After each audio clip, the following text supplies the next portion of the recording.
Your mind is a medium of ideas. It's a collection of impressions. Some are good and perhaps some are not so bad. Your mind, therefore, is a medium for all sorts of impressions, and your mind should be open only to ideas which heal, bless, inspire, elevate, and dignify your soul. For ideas are our masters. Ideas generate emotions. The reason there is so much misery in the world is the ideas many men hold are completely false. And these emotions get snarled up in the subconscious, and they must have an outlet. And being of a negative nature, it must be a negative outlet. Watt saw the steam coming out of the kettle. He was a Scotchman, mechanic. His mother was making a cup of tea, and he saw the result of the steam forcing the lid up. He began to think, what would happen if I harnessed that steam? Tremendous power there.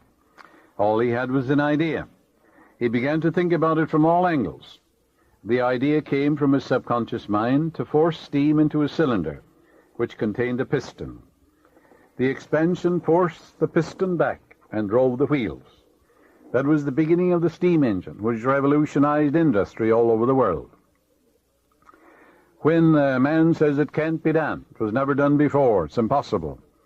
Remember, the science of aerodynamics states that the bumblebee cannot fly because its wingspan is too short and its weight is too great for it to fly. But the bumblebee doesn't know what's in the textbook, so it goes ahead and flies. So when someone says it can't be done, the man who knows the power of his imagination, of the great friend within him, says, what does he say? It says, I'm going to do it. It can be done. And the subconscious, which is his friend, responds to him and brings it to pass in a wonderful, wonderful way. Here's a friend also for a band. Someone mailed me this clipping. It's an unknown Mexican, it says, from the Copley News Service. And he was praying for wealth. That is, he wanted money to do the things he wanted to do. Obviously, he was poor, according to the article. And in a dream, he sees the Virgin, because he had gone to Guadalupe to pray. And the Virgin said to him in a dream, purchase this ticket 37281 in a Mexican lottery. He called his nephew in Texas, and he asked him to track it down. So the nephew tracked it down, and he invested the uncle's money to buy the block of tickets. And the uncle won $3 million, a grand prize in Mexico. The Internal Revenue, the article said, visited his nephew and said, we want $1,600,000 because you were here in America and you bought this ticket. So he took it to the tax court.